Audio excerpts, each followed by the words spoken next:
À l'époque méroïtique, le cheval continue bien évidemment d'être utilisé. Mais toutefois, il est beaucoup moins représenté qu'il pouvait l'être à l'époque napathéenne. Et il n'y a pas très très longtemps que j'ai réussi à identifier le mot qu'il désigne, car il est finalement assez peu mentionné dans les textes. Donc le terme en méroïtique pour désigner le cheval est un peu une énigme. Il se présente sous la forme écrite mreke, avec une prononciation, nous allons le voir, marque ou morque. Et ce terme, en fait, est d'origine totalement inconnue et énigmatique. On s'attendrait, bien entendu, à avoir un mot qui soit emprunté à l'égyptien, comme énormément de termes de civilisation et de termes techniques. Eh bien, ce n'est pas le cas. Alors, tout d'abord, voyons comment on peut attester de la signification de ce mot braquet, donc cheval. Il apparaît notamment en position claire dans la stèle funéraire du vice-roi Abratoyer. Donc Abratoyer est vice-roi de Nubie, représentant le pouvoir central de Méroé entre la première et la deuxième cataracte. Et il est très bien daté, un des rares à vrai dire, par un graffito de filet qui a été attribué donc par le prêtre qui l'a écrit à une année régnale d'un empereur romain. Donc nous sommes en 270 après Jésus-Christ, le royaume de Méroé n'a plus guère qu'une cinquantaine d'années à vivre, il est menacé par les Nubiens, qu'on appelle les Nubas, et de fréquents accrochages ont lieu entre les Nubiens et le pouvoir couchite. Et ce texte nous donne donc un de ces épisodes.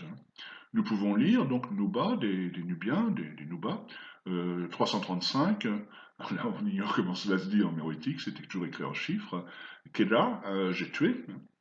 Ensuite, ACB, qui est probablement une conjonction de coordination. Et puis, l'ensemble du butin qui a été fait.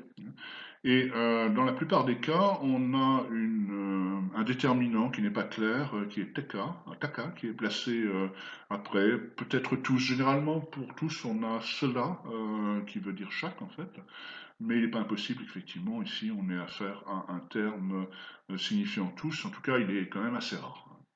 Donc Kadi Taka des femmes, Barataka des hommes, 203 en tout. Ensuite, un mot qu'on ignore, on ne sait pas son sens, Mekeseke. En tout cas, il y a trois représentants cette catégorie qui ont été radiés par le vice-roi Bratoyer. Ensuite, Onse, l'âne, ça ressemble beaucoup effectivement au français, mais c'est une coïncidence. Un autre mot bon, que je ne peux pas traduire, il semblerait que ça désigne le bétail, en fait, hein, le gros bétail. Et puis vient donc ce terme de mreke, à nouveau suivi de taka, hein, des chevaux. Eh bien, en tout, il en a saisi 171 têtes de tous ces animaux. Donc on voit bien qu'ici le terme mreke fait partie donc des animaux qui sont saisis et qui appartenaient aux Nubiens. On a également la mention d'un cadeau en REM 1321 qui consistait en un mreke, enfin la prononciation est plutôt marque, Marc mettait un petit de cheval, un enfant de cheval, mettait se dit normalement pour un enfant humain. Et donc on a ici très probablement un poulain. Alors le mot est prononcé soit marque, hein, soit morque. Hein, la voyelle inhérente, nous avons vu ensemble ceci dès le début de l'année, est généralement A. J'aurais tendance à penser que dans certains cas, le O, qui ne dispose d'aucun signe particulier pour être écrit, sinon parfois la communauté avec le signe OU, ce O, probablement, de temps en temps, doit être marqué par la voyelle inhérente. C'est notamment le rapport avec le nubien qui nous permet de l'affirmer. Alors d'où vient ce terme? Il n'y a aucune explication qui soit évidente.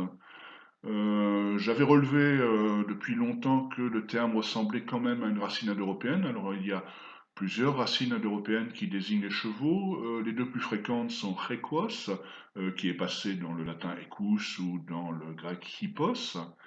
Et puis une autre racine qui peut-être désignait le poulain au départ est le mot marcos. Alors ce mot marcos, il se retrouve notamment en Europe. On a par exemple l'anglais mare, la jument qui en vient. Et puis le mot est bien représenté également dans les langues celtiques. Par exemple, mar en breton signifie effectivement le cheval. Dans cet article donc de Martin Robitz, euh, sur lequel je n'adhère pas totalement au fond, il s'agit en fait de grouper ensemble génétiquement un grand nombre de langues des plaines de l'Asie centrale jusqu'au Japon. Bon, on sait très bien que ce sont des langues isolées, le japonais, le coréen, le mongol et sa famille, etc. Bon, je ne suis pas très certain qu'on puisse mettre toutes ces langues isolées ensemble. Bon, peu importe, dans cet article est indiqué un grand nombre, là je ne l'ai pas reproduit, un grand nombre de cognas qui désignent le cheval depuis le centre de l'Asie jusqu'à la Corée. Pour les attestations japonaises, c'est nettement moins bien, hein, et qui semblent venir effectivement tous de ce terme indo-européen Barkos. Alors l'article cite en effet l'emprunt probablement à l'indo-européen du mot chinois ancien, hein, par exemple, et de là il aurait sémé dans un certain nombre de langues. Alors, ce n'est pas totalement farfelu d'imaginer que des termes indo-européens pour le cheval aient pu être empruntés par d'autres civilisations qui ont emprunté le cheval aux indo-européens, dans la mesure où, effectivement, c'est probablement chez les proto-indo-européens vers 4000 avant Jésus-Christ, dans les plaines d'Asie centrale, qu'a été domestiqué le cheval. Alors nous avons une autre preuve avec le fameux traité d'équidation, le premier du monde de Kikouli de Métanie. Donc il s'agit d'un ensemble de 4 tablettes qui ont été trouvées dans les fouilles de la capitale hittite Hattusa au début du XXe siècle, en 1905-1906. Et elles sont écrites en hittite et il s'agit d'une traduction d'un traité sur le dressage du cheval et l'entretien du cheval, écrit par Kikouli, qui était un Mitanien. Le royaume de Mitanni était proche du royaume hittite en Syrie, hein. Il a d'ailleurs été détruit par les Hittites. Et dans ce royaume existait une aristocratie qui était une aristocratie de cavaliers, qu'on appelle les Mariani, et qui semble avoir été de langue indo-européenne, et plus exactement de langue indo-arienne. Dans le traité donc de Kikouli interviennent très souvent des expressions qui ne sont ni ourites, qui était la grande langue du royaume de Mitanni, à côté donc de ce proto-indo-arien, ni évidemment hittite, puisque nous avons affaire à une traduction hittite.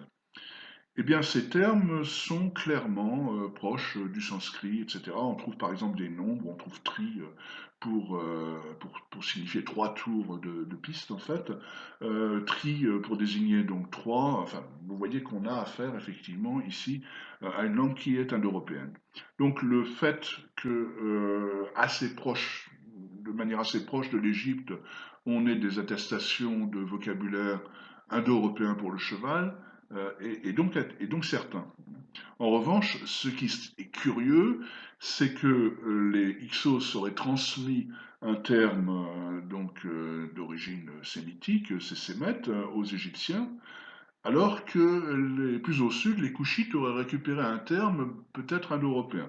Donc peut-être s'agit-il en fait que d'une coïncidence. Mais il faut noter tout de même qu'il est relativement rare que ces animaux d'importation soient nommés par des termes indigènes. Euh, Par exemple, en lingala, le cheval, c'est Mpondu, qui au départ désignait le zèbre. Donc il n'y a pas eu véritablement d'invention d'un nouveau terme, même si effectivement, ici, dans le cas du lingala, on a un terme qui est emprunté à la langue elle-même. Il s'agit d'une des grandes langues d'Afrique centrale. Donc pour toutes ces raisons, bon, le zèbre n'était pas connu dans le royaume de Méroé. Pour toutes ces raisons, cette hypothèse d'un rattachement du mot méroïtique désignant le cheval au mot indo-européen n'est pas si farfelue qu'elle ne paraît. Après la chute de Méroé, les Nubiens qui ont envahi donc le royaume euh, ont donc continué à la tradition d'équitation des Méroïtes. D'ailleurs, ils connaissaient le cheval depuis un certain temps, puisque nous avons vu qu'il figurait dans le butin quelques années auparavant du vice-roi à Bratoyer après des batailles contre les Nubiens. Donc le premier grand roi nubien connu, qui est le roi Silko, vers 450, est représenté ici sur le mur du temple de Kalabcha, montant un splendide destrier, dont la représentation en partie cabrée correspond un petit peu aux représentations qu'on a notamment dans le monde gréco-romain, hein. Et les rois donc de ce royaume du Nord, qu'on appelle la Nobadia, hein, vont effectivement vouer une véritable vénération pour le cheval, jusqu'à, comme les rois de la 25e dynastie, en faire enterrer certains auprès d'eux. Alors ces chevaux qui ont été retrouvés dans la nécropole des premiers rois nubiens, des premiers rois Nubad, donc des Nubiens du Nord, à Balagna, en Nubie égyptienne, était paré de manière extraordinaire d'un grand nombre de décorations sur leur harnachement, hein. Vous voyez des cloches par exemple et plein de sortes de médailles. Ceci donc sur des chevaux qui ne sont évidemment que des statues modernes, hein. C'est au musée d'Assouan que l'on peut voir ces harnais, cet harnachement donc des premiers chevaux nubiens de la vallée du Nil. Alors le mot pour désigner en vieux nubien le cheval, c'est mourti, et il est passé tel quel en Nobine, qui est donc la langue au Soudan des Nubiens du Nord. Donc le mot peut se décomposer en mour plus ti, hein, dans la mesure où il s'agit d'un suffixe typiquement nubien qui a été rajouté. Alors il a été rajouté sur le mot méroïtique qui se prononçait donc marqueux ou morqueux, et cela a obligé à l'utilisation, comme nous le verrons. Le suffixe est un suffixe de singulatif, c'est-à-dire il permet de former des singuliers à partir d'un pluriel collectif, et on le retrouve dans d'autres emprunts. Par exemple, le palmier dattier, qui est une culture particulière qui demande de s'occuper vraiment de la fécondation des arbres, etc., et qui est donc quelque chose de relativement technique, n'est pas endogène en Nubie. Elle a été introduite depuis le nord par les Égyptiens. Et, comme nous l'avons déjà constaté, cette innovation technique entraîne l'emprunt du mot qu'il désignait. En égyptien, la date, le palmier dattier, c'est Béner. Le R est tombé assez tôt, dès la fin de l'Ancien Empire probablement, et donc on a un deuxième terme qui est écrit béni et qui ressemble certainement plus à la prononciation à partir du Moyen Empire. Eh bien, le terme a été emprunté en nubien, probablement après un passage par le méroïtique, mais pour l'instant nous n'avons pas repéré en méroïtique, et le ti du singulatif a été rajouté, si bien que le vieux nubien a pour la date le mot écrit penti, prononcé benti, et il est passé en nobine, donc le successeur du vieux nubien actuel, sous la forme fenti. En Dongolawi, le B est préservé, on a Benti, et en Kénouzi, on avait Betti, avec une assimilation de la nasale. Donc tout cela nous montre que ces emprunts pouvaient être parfaitement élargis par ce suffixe. Donc ce qui s'est passé, c'est très probablement que le K devant ce T s'est amui, et en fait il a été assimilé, l'assimilation étant un phénomène extrêmement fréquent, non seulement en nubien d'ailleurs, mais en méroïtique aussi, comme nous l'avons vu. Alors voyons maintenant comment le terme s'est répandu dans pratiquement toute l'Afrique de l'Est. Donc en vieux nubien et actuellement en nobile, nous avons ce terme de mourti, cheval. En revanche, dans le Nubien de Dongola, un petit peu plus au sud, on a un autre terme qui est catch, hein. Alors là, effectivement, on a utilisé, un petit peu comme nous l'avons dit pour le zèbre et le cheval en Lingala, on a utilisé un autre terme qui désignait l'âne et qui est conservé avec cette valeur en vieux Nubien, où on a catch, hein, pour désigner donc l'âne.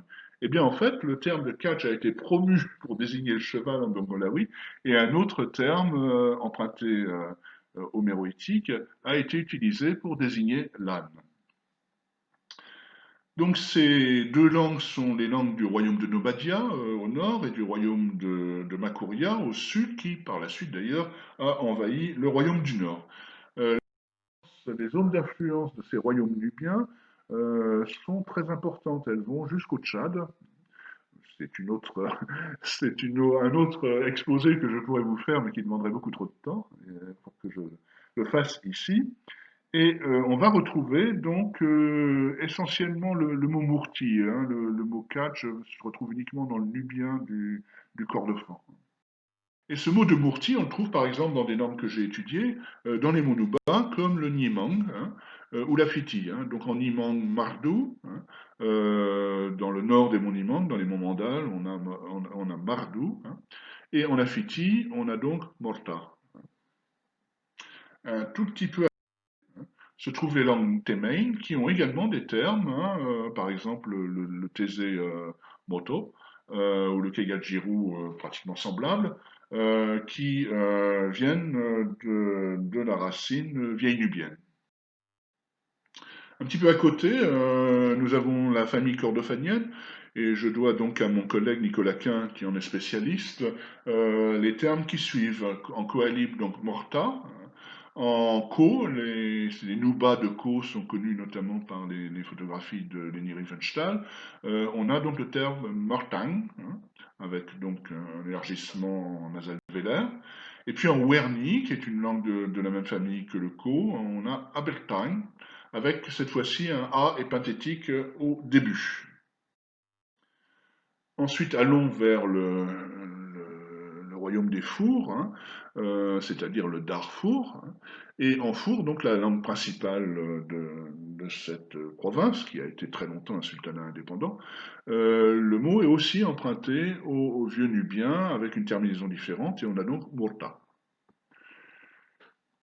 Nous progressons vers l'ouest avec le Dajo, qui est un ensemble de langues et de dialectes qui sont parlés entre l'est du Tchad et l'ouest du Soudan. Eh bien, en Dajo d'Eref, on a Mourtiné, en Dajo de Niala, qui est donc euh, au Soudan, nous avons Mortané, et en Chat, qui est presque dans les monts Nouba, c'est vraiment une des langues Dajo les plus à l'est, nous avons Morta, et c'est relativement fréquent que ici le R ancien soit passé à une fricative vénère. Et de là, le mot est passé d'ailleurs jusqu'au nord de la RCA, de la République centrafricaine, puisqu'en Baguiro, par exemple, on a un terme extrêmement proche. Bon, ça n'est pas descendu plus au sud, puisqu'après on se trouve dans des zones de mouches tsetse qui sont mortelles pour les chevaux. Alors, pour conclure, eh bien, reprenons notre carte du début avec les différentes introductions du cheval et appliquons-y ce que nous avons vu. Donc, la première introduction du cheval, c'est par la vallée du Nil. Nous avons eu donc ce terme héter qui est passé en Bedja, où il désigne le cheval. Toujours dépendant de cette première introduction du cheval, mais au sud, donc, le méroïtique a ce mot de mourti, qui est totalement différent du mot égyptien, mais il s'agit toujours de la même introduction historiquement, hein, et qui est passé donc tel quel, enfin non pas tel quel, mais avec ce suffixe en nubien, et de là à essaimer dans une grande partie de l'Afrique de l'Est. Ensuite, nous avons donc au nord, ici, dans la région de Carthage, avec l'établissement de la cité carthaginoise de la civilisation punique, nous avons un terme qui était probablement sous, hein, comme il est encore aujourd'hui en hébreu. Eh bien, ce terme-là s'est diffusé essentiellement en Afrique de l'Ouest. On le retrouve soit sous la forme Sissi, hein, soit tout simplement de manière condensée sous la forme Si, donc par exemple en Soninké, ou sous la forme So en Bambara. Et beaucoup de langues donc, de la région ont emprunté ce terme à d'autres qui les avaient empruntés in fine au punique.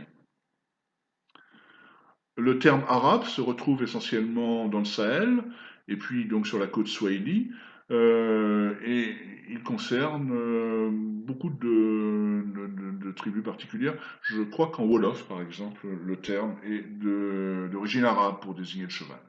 Et puis, nous avons enfin le portugais avec quelques petites enclaves en Afrique de l'Ouest et en Afrique centrale où le terme provient du portugais. Eh bien, eh bien, voilà donc pour cette dernière leçon. Je vous souhaite d'excellentes vacances si vous en prenez. Et nous nous retrouvons donc tous au mois d'octobre avec, j'espère, une année qui sera plus paisible que l'a été celle-ci. Au revoir.